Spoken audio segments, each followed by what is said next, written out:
Canada Day parties will be in full swing this weekend, and that means full-fat snacks and sugary drinks. Now, here with some guilt-free alternatives to keep you on track is nutritionist Haley Barton. Now, welcome back. Thank you very much. Always so good to have you here. Thank you. We know party snacks and drinks can really creep up on us all. Yes.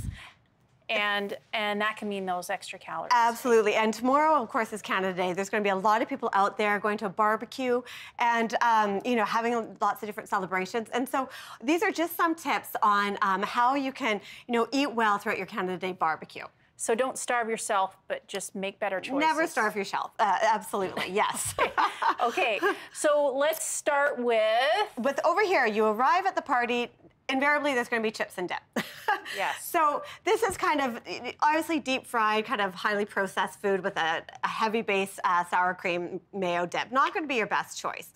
But as a kind of a healthy alternative and a little play on chips and dip is we have a pea and mint dip with fresh veg and some home-baked pita chips. So peas, the humble little pea, is actually really nourishing. They're loaded with B vitamin C, fiber, and they even have a little bit of protein. And with the mint, it adds a little extra zing. And mint have these antioxidants that can actually reduce your symptoms of allergies. So but it has a sweet and a zesty to it. So it's quite light on a nice hot summer day. Well, it certainly reminds me of a hummus, but you know, it's got a nice little light tweak on a hummus. Yeah, nice absolutely. Light taste. Yeah. So that's a good little option instead of your chips and dip. Okay. Moving on to the barbecue. So oftentimes you'll arrive and there'll be a selection of different types of barbecued meats. Now, that's not to say you never can enjoy a barbecue burger in the summer, but what you want to be careful with is barbecuing meat at high temperatures can create toxins like carcinogens. So there's a few ways that you can reduce this. For one, you can see on these sausages in particular, they're really quite charred. You want to avoid blackening the meat.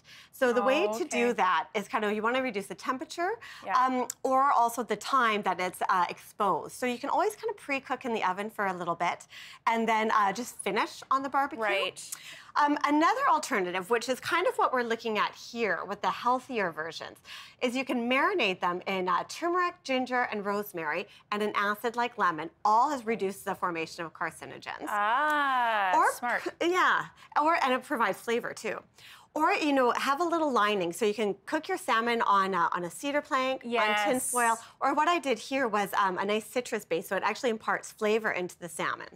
So, you know, barbecuing on top of something, so there's a little bit of a protection. And of course, vegetables. Vegetables don't produce the same carcinogens. Right. So you can barbecue your vegetables, but just be careful a little bit about charring your meat. And don't eat anything kind of blackened. Right. Yeah, Brent and I were talking about our barbecuing adventures, and I was saying that I love barbecue mats. Right. You know, and foil works. Foil works very well. Foil's a very cheap alternative, and so those are just some healthier barbecue tips because it's nice to be outside.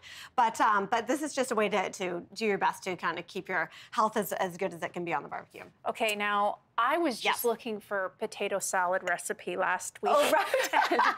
and talking to my teenager saying, you know, do you miss that? Do you want to have it this summer? And he's like, well, I don't know, you know.